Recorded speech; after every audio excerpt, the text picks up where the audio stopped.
کسی عارف کا قول ہے، وہ فرماتے ہیں جس طرح آپ ایک مٹھی میں ریت پکڑتے ہیں اور یوں بیٹھ جاتے ہیں، ریت کا ایک ایک ذرہ دو دو ذرے آپ کے ہاتھ سے کھسکتے رہتے ہیں، آپ کو پتہ نہیں چلتا کہ کتنے ذرے ہاتھ سے کھسک گئے۔ کچھ ٹائم کے بعد جب مٹھی خالی ہوتی ہے تو پھر احساس ہوتا ہے کہ ریت تو ساری ضائع ہو گئی ہے۔ روایہ اگر کوئی بندہ برف کو رکھ کے سامنے بیٹھ جائے، پتہ تو نہیں چلتا کہ یہ برف پگھل رہی ہے، لیکن وہ تھوڑی تھوڑی کر کے پگھل رہی ہوتی ہے، جو ظاہراً محسوس نہیں ہو رہی ہوتی، اور ایک ٹائم ایسا آتا ہے کہ وہ ساری برف پگھل جاتی ہے اور بندے کے سامنے بچتا ہی کچھ نہیں ہے۔ ہماری زندگی جو ہے یہ اسی طرح ہے، یہ گزر رہی ہوتی ہے، زندگی کے موسم ہمارے اوپر عدل بدل ہو رہے ہوتے ہیں، دن اور رات، دن راتوں سے پھر ہفتے اور ہفتوں سے مہینے اور مہینوں سے سال، زندگی 10 سالوں سے 20 سالوں تک، 5 سے 30 40 سالوں تک، اگر 100 سال تک بھی بندہ چلا جائے، ذہن میں خواہش اور تمنا یہی رہتی ہے کہ کاش مجھے اور مہلت مل جاتی اور میں زندگی گزار لیتا، مگر ایسے ہوتا نہیں ہے، کیونکہ جس کو رب نے جتنے دن عطا کیے ہوتے ہیں انہی ایام کو گزار کے انسان نے واپس جانا ہے۔ اس کے لیے کوئی یہ قانون نہیں ہے بھئی بیمار ہونے سے پہلے، مرنے سے پہلے بندہ بیمار ہو جائے، یہ کوئی قانون نہیں ہے، یہ کوئی قانون نہیں ہے بھئی پہلے دادا مرے پھر باپ مرے اور پھر اولاد مرے، یہ بھی کوئی قانون نہیں ہے، یہ بھی کوئی قانون نہیں ہے کہ جو بیمار ہو وہ مرے اور جو صحت مند ہو وہ رہے، یہ بھی کوئی قانون نہیں ہے۔ قانون یہ ہے کہ مرنا ہے، سبحان اللہ، کس حالت میں مر جائیں، کس کیفیت میں مر جائیں، کس حالت میں مر جائیں۔ مریض بستر پہ پڑا ہے، ڈاکٹر علاج کر رہا ہے، ڈاکٹر مر جائے گا۔ بوڑھا بابا بستر عدالت پہ پڑا ہے، نوجوان پوتے چلے جائیں گے، صحت مند دنیا سے رخصت ہو جائیں گے۔ ایسے کیوں کیا؟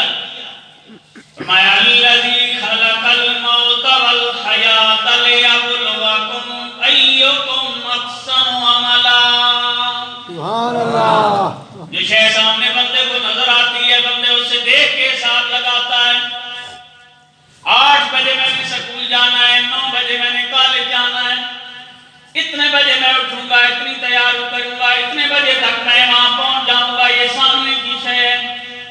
اتنے بجے میں نے وہاں سے چھٹی کرنی ہے، واپس آ کے یہ کام کاج کرنے ہیں، یہ سامنے کی شے ہے۔ لیکن موت کا مسئلہ ایسا مسئلہ ہے جس کو یوں سامنے نہیں رکھا گیا، کوئی پیمانہ ہمارے پاس نہیں ہے جس کے ساتھ ہم یہ جان سکیں کہ کس کی موت کب آئے گی۔ سبحان اللہ، جوان کی پہلے آئے، بوڑھے کی پہلے آئے، صحت مند کی پہلے آئے، بیمار کی پہلے آئے، کوئی پیمانہ ہمارے پاس نہیں ہے۔ موت اچانک آتی ہے، فرمایا موت کو بنانے کا مطلب کیا ہے؟ اللہ کریم نے فرمایا ہم نے زندگی بھی اس لیے بنائی، ہم نے موت بھی اس لیے بنائی، ہم دیکھنا چاہتے ہیں جس کو ہم نے اپنا نائب بنا کے دنیا میں بھیجا، جس کو لیے ہم نے فرشتوں کے سامنے ناز کیا کہ ہم اپنا نائب دنیا میں بھیج رہے ہیں، یہ بندہ دنیا میں جا کے کرتا کیا ہے؟ لیبلوکم ایکم احسن عملا۔ سبحان اللہ، فرمایا ہم دیکھنا چاہتے ہیں تم میں سے اعمال صالح کون کرتا ہے، اعمال صالحہ کون کرتا ہے، نیک اعمال کون کرتا ہے۔ یہ کیا ہے؟ نیک اعمال ہم کریں گے، یہ ریکارڈ کہاں جائے گا جو ہم زندگی گزارتے ہیں۔ آج دنیا بڑی تیز ہو گئی، اپنے معاملات کو مسطور رکھنا شروع کر دیا، کسی کو کونوں کام خبر نہیں ہوتی، اولاد اپنے والدین کے سامنے اپنے معاملات کو پوشیدہ رکھتی ہے، یاروں سے معاملات کو پوشیدہ رکھتے ہیں، اپنی ذہانت کے بل بوتے پہ ہم اپنی زندگی انتہائی سیکرٹ انداز میں گزارتے ہیں۔ لیکن اللہ کریم نے فرمایا وَكُلَّ إِنسَانٍ أَلْزَمْنَاهُ طَائِرَهُ فِي عُنُقِهِ وَنُخْرِجُ لَهُ يَوْمَ الْقِيَامَةِ كِتَابًا يَلْقَاهُ مَنشُورًا۔ سبحان اللہ فرمایا بندو تمہارے ہر بندے کے گلے کے اندر ایک کتاب لٹکی ہوئی ہے، چھوٹا ہے یا بڑا ہے انسان، اس کے گلے میں کتاب لٹکی ہوئی ہے، اس کتاب کے اوپر اس کی زندگی لکھی جا رہی ہے، باقاعدہ نیکیاں لکھنے والا بھی ساتھ، گناہ لکھنے والا بھی ساتھ، کتاب کے اوپر جو کوئی لکھا جا رہا ہے وہ کتاب تمہارے گلے کے اندر ہے، کسی اور کے پرس میں نہیں ہے، کسی اور کے کنٹرول میں نہیں ہے، تمہارے گلے میں لٹکا دی ہے، نیکی کرو گے یہ بھی لکھی جائے گی، برائی کرو گے یہ بھی لکھی جائے گی، اچھا بولو گے وہ بھی لکھا جائے گا، اچھا عمل کرو گے وہ بھی لکھا جائے گا، برے اقدامات کرو گے وہ بھی لکھے جائیں گے، جو کچھ تم زندگی میں کرو گے وہ کس کتاب کے اندر لکھا جائے گا۔ مولا ہر بندے کے گلے کے اندر یہ کتاب لٹکانے کا مقصد کیا ہے، اس کو گلے کے اندر کیوں لٹکا دیا ہے؟ اللہ کریم نے فرمایا وَكُلَّ إِنسَانٍ أَلْزَمْنَاهُ طَائِرَهُ فِي عُنُقِهِ، گردن کے اندر لٹکی کتاب ہے، نُخْرِجُ لَهُ يَوْمَ الْقِيَامَةِ کتابًا يَلْقَاهُ مَنشُورًا، قیامت والے دن یہ کتاب ہم باہر لائیں گے، تمہارے سامنے کر دی جائے گی، اور دنیا میں اپنی زندگی کی کمائی کرنے والے آج اپنی زندگی کو پڑھ، تو نے اپنی زندگی کیسے گزاری ہے، خود پڑھ، خود پڑھنے کے بعد جج بھی خود بن، فیصلہ بھی خود دے، اقرأ کتابک کفا بنفسک اليوم علیک حسیبا۔ سبحان اللہ قیامت والے دن یہ کتاب کھول کے سامنے کی جائے گی، اللہ فرماتا ہے ہم کہیں گے اب پڑھو بھی خود، جو کچھ کیا ہے نا پڑھو بھی خود، اور اس کو پڑھنے کے بعد پھر فیصلہ بھی خود ہی کرو، بھئی تم جنت میں جانے کے حقدار ہو یا دوزخ میں، فیصلہ خود کرو تاکہ تمہیں پتہ چلے بھئی تم نے دنیا میں کمایا کیا ہے۔ اقرأ کتابک کفا بنفسک اليوم علیک حسیبا، اللہ فرماتا ہے اپنی کتاب پڑھو اور کتاب پڑھنے کے بعد فیصلہ بھی خود کرو۔ اب ذرا اندازہ فرمائیں قیامت والے دن ہماری کتابیں کھلیں گی، ہم اپنے منہ سے پڑھیں گے،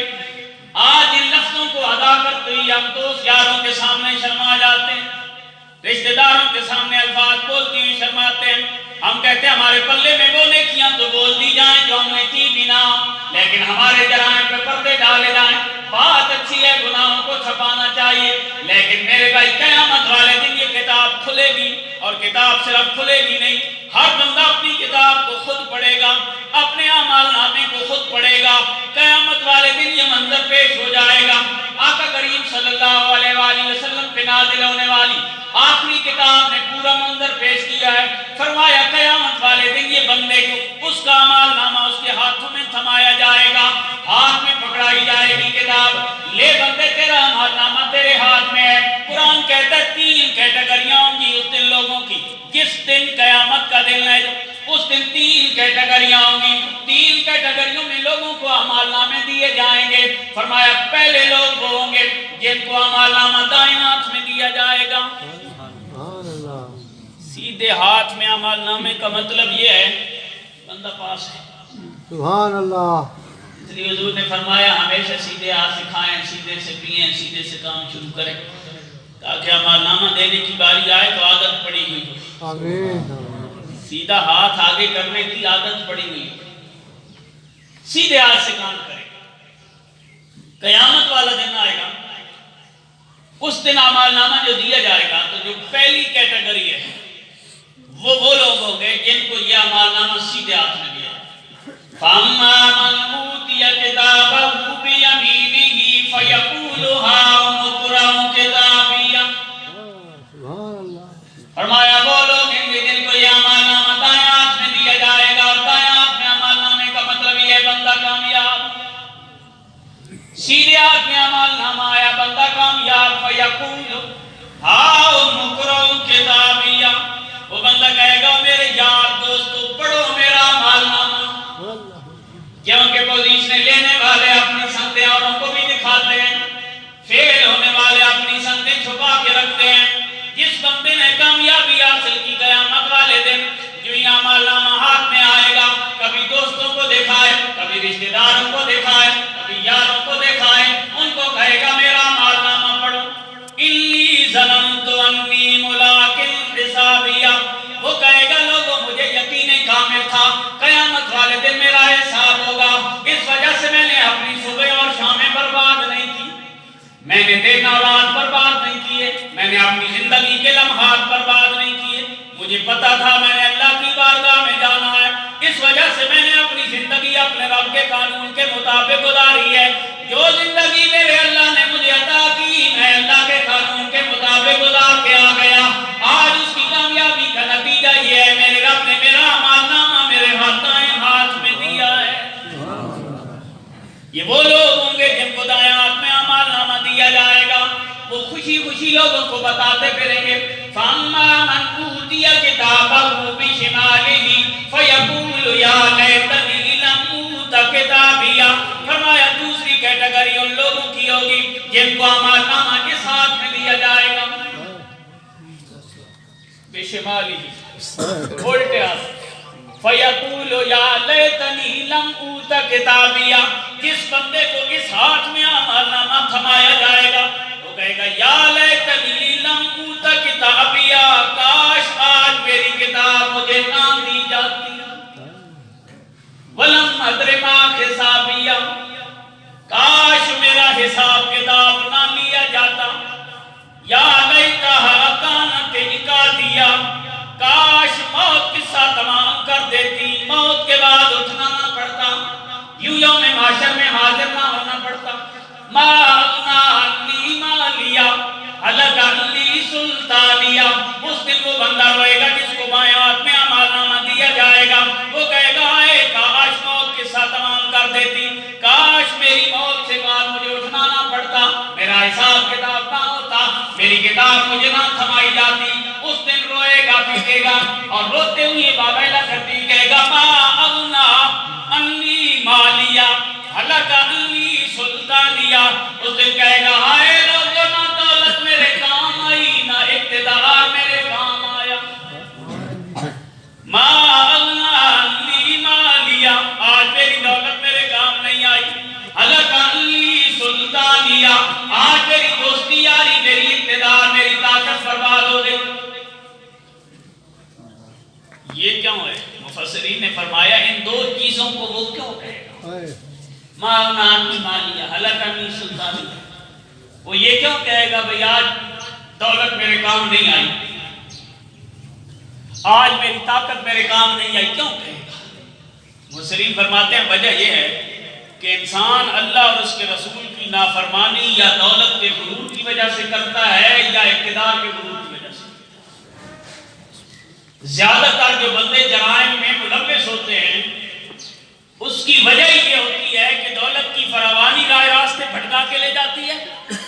یا دوست یاروں کے جتھے حلقہ احباب کی کثرت انسان کو گناہوں کی طرف راغب کرتی ہے، بھئی میں تو بڑی شے ہوں مجھ سے تو کوئی پوچھ ہی نہیں سکتا، لیکن جس وقت یہ کہے گا خذوہ فغلوہ ثم الجحیم صلوہ ثم فی سلسلۃ ذرعها 70 ذراعا فاسلکوہ، سبحان اللہ، وہ کہے گا تو اللہ تعالیٰ فرشتوں سے فرمائے گا اسے پکڑو، اسے زنجیروں میں جکڑو، 70 گز لمبی زنجیروں میں جکڑ کے اسے جہنم کی طرف لے جایا جائے گا، 70 گز لمبی زنجیریں جن کے اندر جکڑ کے جہنم کی طرف لے جایا جائے گا، وجہ کیا ہے؟ انہ کان لا یؤمن باللہ العظیم ولا یحض علی طعام المسکین، یہ سزا کیوں ملی؟ فرمایا قومی قیامت پہ ایمان ہی نہیں ہے، یہ بندہ دنیا میں آیا تو اس نے سمجھا یہ محل محلات ہمیشہ رہیں گے، یہ اقتدار کی کرسی ہمیشہ رہے گی، یہ دولت کے انبار ہمیشہ رہیں گے، یہ دوست اور یاروں کے جتھے ہمیشہ رہیں گے، اسے پتہ ہی نہیں تھا ایک دن ہوا نکل جائے گی، مجھے قبر کی میری کوٹری میں اتار دیا جائے گا، قیامت والے دن اللہ کی بارگاہ میں مجھے پیش کر دیا جائے گا، فرمایا انہ کان لا یؤمن باللہ العظیم، اللہ کریم کی ذات کی اوپر بھی اسے ایمان نہیں، یوم قیامت کی اوپر بھی ایمان نہیں، ولا یحض علی طعام المسکین، کسی مسکین کو کھانا کھلانے کی ترغیب بھی نہیں دیتا، یہ پرلے درجے کی کنجوسی ہوتی ہے، ایک ہوتا ہے کسی غریب کو اپنے پاس سے کھلانا،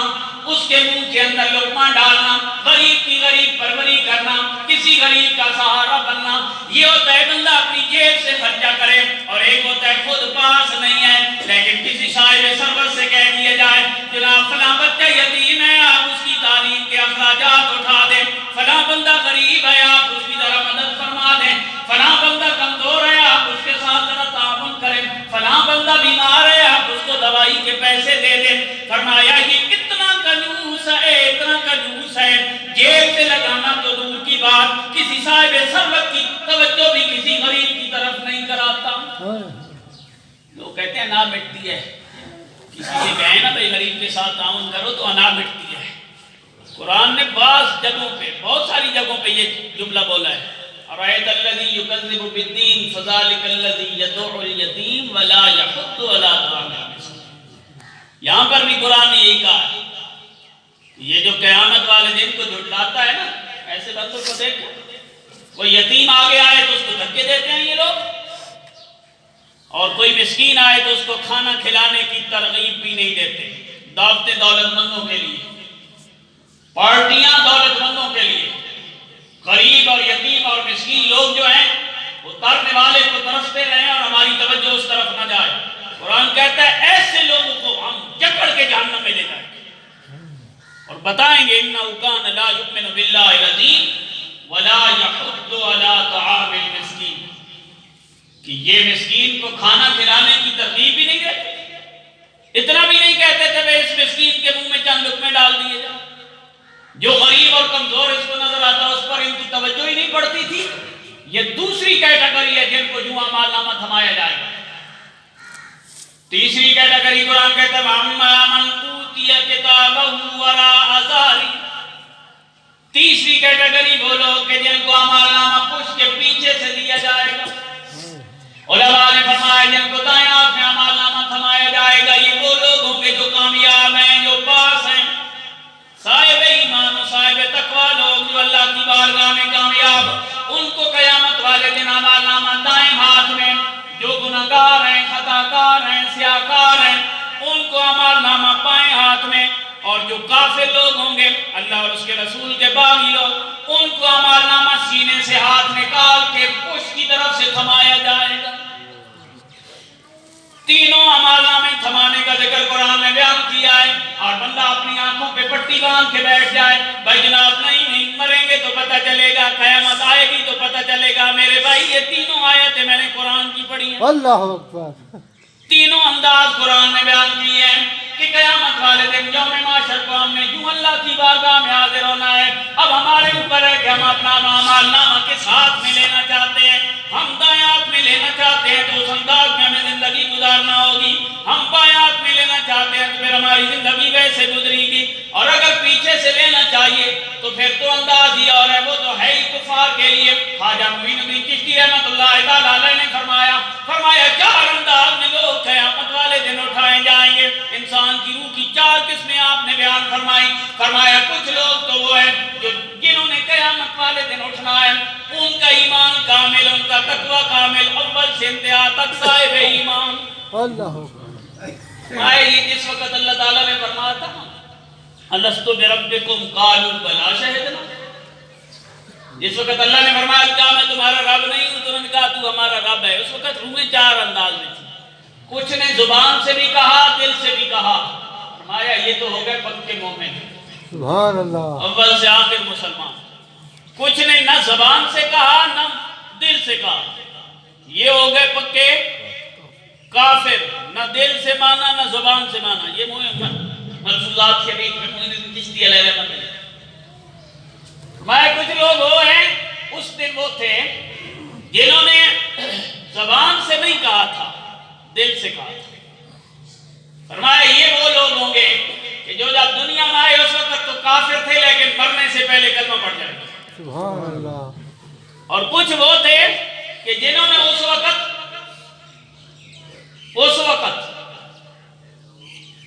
دل سے نہیں کہا تھا، زبان سے کہا تھا، زبان سے کہا تھا، دل سے نہیں کہا تھا۔ یہ وہ لوگ ہوں گے جو دنیا میں آئے تب تو مومن رہے، زندگی تو مسلمانوں والی گزاری، لیکن مرنے سے پہلے کافر ہو جائے۔ تو اس وجہ سے اس پہ تسلی سے بیٹھ نہیں جانا چاہیے بھائی ہم لوگ ہمیشہ عز و انکساری کے ساتھ جھکنا چاہیے. رب ہمارے ایمان کی حفاظت. اللہ کریم جانے والوں کی بخشش اور مغفرت فرمائے. جن دوست احباب نے ان کے لیے سال ثواب کی یہ تقریب سجائی ہے، اللہ ان کو بھی قدم قدم پہ